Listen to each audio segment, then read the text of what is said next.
bienvenue pour cette nouvelle vidéo. Alors vous l'aurez compris, avec l'introduction, c'est une nouvelle vidéo qui va concerner mes armées de Warhammer 40 000. Alors c'est toujours en print 3D, c'est toujours réalisé avec mes imprimantes et peint par mes petits doigts boudinés. Et donc maintenant, à chaque fois que je ferai une vidéo de ce type là, vous l'aurez compris, ce type en question sera là, lui aussi. Donc voilà, je le trouve sympa. Hein, très joli.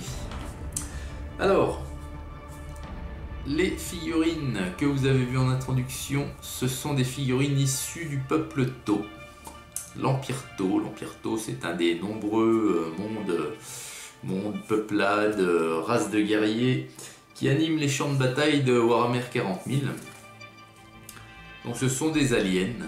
Ce sont des aliens en armure intégrale. Ils sont représentés, comme vous les avez vus, ceux que j'ai donc fait et peints sont en armure intégrale.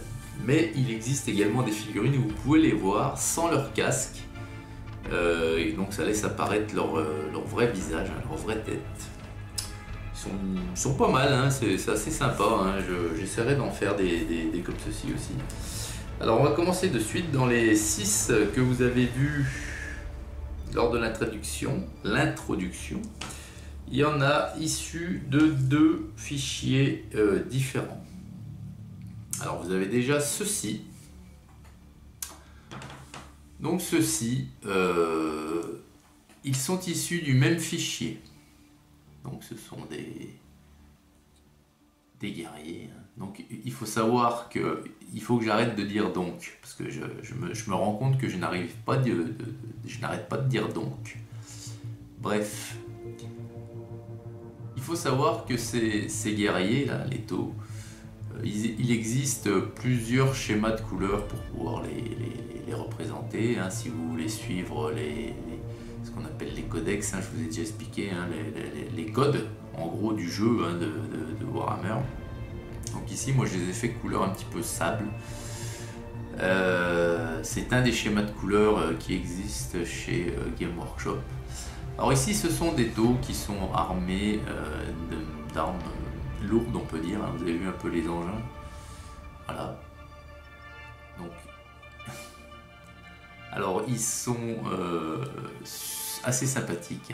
C'est vraiment bien foutu. Alors ne perdez pas de vue toujours, hein, je vous le répète, ce sont des prints 3D, donc il y a des défauts sur les figurines. Mais sincèrement, vous les avez vus en introduction, comme ça un peu de loin, ça saute pas aux yeux non plus. Hein. Mais plus on se rapproche, bien entendu, plus on voit les gratons, plus on voit les résidus que j'ai pas pu ôter, enfin que j'ai pas vu, et que je n'ai pas ôté, que j'ai laissé. Alors ils ont une armure intégrale, ils ont un pack dorsal, donc je sais pas si ça leur sert à voler peut-être. Et la chose que j'ai rajoutée ici, moi parce que normalement, alors eux je sais pas, eux qui sont armés d'armes lourdes, les autres que je vais vous présenter, ils ont un accessoire, mais un couteau rituel ça s'appelle, mais qu'ils n'ont pas là. Parce que ça devait être trop compliqué à faire pour le concepteur du fichier, donc il s'en est passé. C'est pas bien grave. Moi de toute façon, vous voyez, j'ai ajouté une antenne sur chaque jump pack, hein, si ça leur sert à voler. Et en fait, cette antenne là, c'est un poil de balai coco. Donc ça va très bien parce qu'en plus c'est la bonne teinte, il n'y a même pas besoin de reprendre. Donc je les colle avec de la super glue. Alors voilà, donc moi je les trouve assez sympathiques, ils font quand même un joli effet ces figurines. Vous voyez le casque, les deux lentilles. Voilà pour les 2 premiers. Donc le socle, j'ai voulu faire un socle voilà, qui représente un petit peu un espèce de désert futuriste. Hein, voilà, une espèce de terrain d'un aspect un peu pas martien parce que c'est peut-être pas assez rouge, mais voilà, d'une planète inconnue. Donc c'est pour ça que j'ai pas mis de végétation. Je me suis attelé à faire la même recette sur chaque socle pour qu'il y ait un semblant, pour que ça fasse une unité cohérente. Voilà. voilà les deux premiers. Et les autres sont donc issus d'un autre fichier, donc je vais vous les montrer deux par deux. Ils sont un petit peu... l'armure est un petit peu moins épaisse. Et ceux-ci, donc j'ai cru comprendre qu'ils font partie d'une équipe un peu de tireurs d'élite, si on veut. Oui. Donc ils sont armés de fusils, on imagine un peu de sniper de chez eux. Hein. Voilà. Donc là vous en avez un en position debout et l'autre qui s'apprête à tirer en position accroupie. Voilà. Donc voilà, c'est dans ces pactages ici dorsaux là qui devrait avoir un couteau rituel. Mais bon, il n'y en a pas, c'est pas bien grave. Voilà.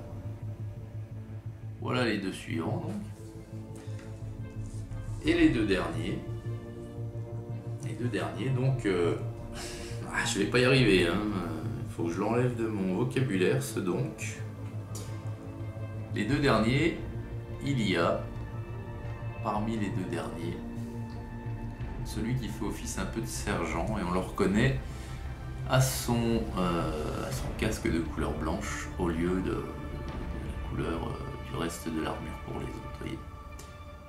Et les traits rouges sur le côté du casque ici, il est représenté comme ça. Je pourrais pas vous dire ce que c'est. Est-ce que c'est le grade peut-être, hein, le grade, voilà, de l'officier en question. Et celui-ci, donc, je vais y dire plusieurs fois de suite comme ça. Celui-ci, il y a eu un souci à l'impression. J'ai essayé de rattraper. Ça se, alors moi je le vois hein, comme le nez au milieu de la figure. Je sais pas si vous le voyez vous. Tiens, allez, petit exercice. Avez-vous vu le défaut sur cette figurine qui est énorme, Tout simplement, alors comme ça peut-être vous allez mieux voir. Regardez cette jambe là. Ce qui s'est passé à l'impression, c'est que toute la partie du bas là, à partir de la jointure là, du genou si vous voulez, elle a, pendant l'impression, ça a cassé à ce niveau là et au fur et à mesure de la pression ça a décalé la jambe. Regardez, vous voyez qu'elle n'est pas franchement dessous la cuisse, le reste de la jambe, voilà. Alors il a une position qui fait que voilà, mis comme ça se voit pas, mis comme ça se voit pas, donc finalement ça a bien été hein, parce que ici ça se voit pas du tout même. Voilà. Et j'ai donc avec du putty, j'ai essayé d'arranger un petit peu le truc et ça passe, ça passe. Enfin pour moi ça passe. Ça c'est le sergent de la section. Puis on en a encore un ici en position, voilà, des positions que j'aime bien ça. Alors par contre ça pour dans ces positions là, le nettoyage de la figurine là, sortie de l'imprimante, il y en a beaucoup hein, parce que vous avez des supports d'impression partout là. En fait vous en avez jusqu'à cette hauteur là, toute la figurine est entourée de supports. Et il faut tout nettoyer, c'est pas la partie que je préfère dans l'impression 3D, hein, le nettoyage. Puis en plus, celui-ci, le fusil, c'est également pas imprimé de façon très nette. Hein. Regardez les... Bon, avec la peinture, ça se voit pas énormément. Ça se voit, mais ça se voyait beaucoup plus quand il était